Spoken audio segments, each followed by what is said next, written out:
ਫਰਜ਼ ਕੀਤਾ ਹੈ ਕਿ ਪੈਲੀ ਦੇ ਵਿੱਚ 1 ਏਕੜ ਦੇ ਵਿੱਚ ਅਸੀਂ ਥੋੜੀ ਖਾਦ ਪਾਉਣੀ ਹੈ। ਮਿਸਾਲ ਦੇ ਤੌਰ ਤੇ 20 ਕਿਲੋ ਪੈਂਦੀ ਹੈ ਨਾ, ਇਹਦੇ ਚ 18 ਕਿਲੋ 20 ਕਿਲੋ, ਤੇ ਉਹ ਅਸੀਂ ਇੱਕ ਟੈਂਕੀ ਪਾਣੀ ਹੈ ਨਾ, ਹਾਂਜੀ ਪਹਿਲੇ ਸਟੈਪ ਤੇ ਮੈਂ ਰੱਖ ਕੇ ਮੱਠਾ ਲਗਾਵਾਂਗਾ।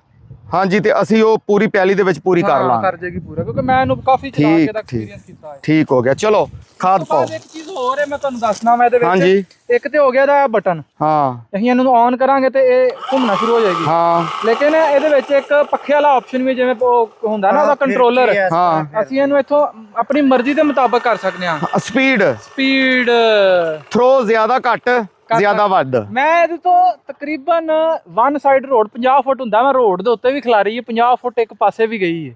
ਹਾਂ ਮਤਲਬ ਕਿ ਇਹ ਜਿਹੜਾ ਇਹਦੇ ਤੋਂ ਸਪੀਡ ਜ਼ਿਆਦਾ, ਹਾਂ ਇਹ ਸਪੀਡ ਜ਼ਿਆਦਾ ਕੀਤੀ ਤੇ ਇਹ ਦੂਰ ਜਾਏਗਾ। ਇਹ ਇੱਕ ਫਾੜ ਦੇ ਜਾਂਦੇ 50 ਫੁੱਟ ਤੱਕ ਵੀ ਜਾ ਸਕਦੀ। ਕਿਉਂਕਿ ਮੈਂ ਰੋਡ ਤੇ ਟੈਸਟ ਕੀਤਾ ਸੀ ਉਹਨੂੰ, ਰੋਡ ਤੇ ਚੂੰਕਿ ਪੱਕਾ ਥਾਂ ਹੁੰਦਾ, ਦਾਣਾ ਵੱਜ ਕੇ ਗੋਲ ਰਿੜ ਜਾਂਦਾ। ਹਾਂ ਉੱਥੇ ਨਹੀਂ ਯਾਰ 25 ਫੁੱਟ ਇੱਕ ਪਾਸੇ ਦਾ ਜ਼ਰੂਰ ਗਿਣੋ ਤੁਸੀਂ, ਯਾਨੀ 50 ਫੁੱਟ ਹੋਏਗਾ। 200 ਫੁੱਟ ਦਾ ਜੇ ਏਕੜ ਇਹਨਾਂ ਦਾ ਤੁਹਾਡਾ 50 ਫੁੱਟ ਇੱਕ ਵਾਰ ਚ ਜਾਏਗਾ, 50 ਇੱਕ ਚ ਖਤਮ। ਮਾਜਦ ਸਾਹਿਬ ਸਭ ਤੋਂ ਵੱਡੀ ਮਜ਼ੇ ਦੀ ਗੱਲ ਇਹ ਹੈਗੀ ਹੈ ਕਿ ਜਿਸ ਤਰ੍ਹਾਂ ਦੀ ਇਨਸਾਨ ਦੀ ਚਾਲ ਹੈ, ਅਗਰ ਇਨਸਾਨ ਮੇਰੇ ਵਰਗਾ ਮਾੜਾ ਹੈ ਤੇ ਉਹ ਇਹਨੂੰ ਇੱਥੋਂ ਕੰਟਰੋਲ ਕਰ ਲਵੇ, ਮੱਠਾ ਕਰ ਲਵੇ, ਆਹਿਸਤਾ ਚੱਲਣਾ ਹੈ ਤੇ ਉਹਨੂੰ ਤੁਸੀਂ ਆਹਿਸਤਾ ਕਰ ਲਵੋ। ਤੇਜ਼ ਚੱਲਣਾ ਹੈ ਤੇ ਤੁਸੀਂ ਉਹਨੂੰ ਤੇਜ਼ ਕਰ ਲਵੋ। ਬਿਲਕੁਲ ਠੀਕ ਹੋ ਗਿਆ। ਇਹ ਡਿਪੈਂਡ ਕਰਦਾ ਜ਼ਿਮੀਦਾਰ ਦੀ ਹਿੰਮਤ ਤੇ ਉਹਦੀ ਜ਼ਰੂਰਤ। ਇੱਕ ਚੀਜ਼ ਕਲੀਅਰ ਹੋ ਗਈ ਕਿ ਇੱਕ ਤੇ ਆ ਗਿਆ ਇਹਦਾ ਇਹ ਵਾਲਾ ਛੱਟੇ ਦੀ ਲੰਬਾਈ, ਹਾਂਜੀ ਥਰੋ। ਉਸ ਤੋਂ ਬਾਅਦ ਖਾਦ ਦਾ ਕੰਟਰੋਲ ਇੱਥੇ ਆ ਗਿਆ। ਖਾਦ ਦਾ ਕੰਟਰੋਲ ਇੱਥੇ ਆ ਗਿਆ। ਦੋ ਚੀਜ਼ਾਂ ਹੋ ਗਈਆਂ ਜਿੰਦੇ ਵਿੱਚ ਖਾਦ ਜ਼ਿਮੀਦਾਰ ਕੋਲੋਂ ਜ਼ਾਇਆ ਹੋਣ ਦੇ ਕੋਈ ਚਾਂਸ ਹੈ ਹੀ ਨਹੀਂ। ਹਾਂ ਮੈਂ ਇਹਨੂੰ ਮੂੰਜੀ ਵਾਲੀ ਪੈਲੀ ਦੇ ਵਿੱਚ ਲਾ ਕੇ ਵੇਖਿਆ ਹੈ, ਉੱਥੇ ਤੇ ਬੜਾ ਕਲੀਅਰ ਨਜ਼ਰ ਆਉਂਦਾ ਹੁੰਦਾ ਪਾਣੀ ਦੇ ਉੱਤੇ ਡਿੱਗਦੀ ਹੈ ਖਾਦ।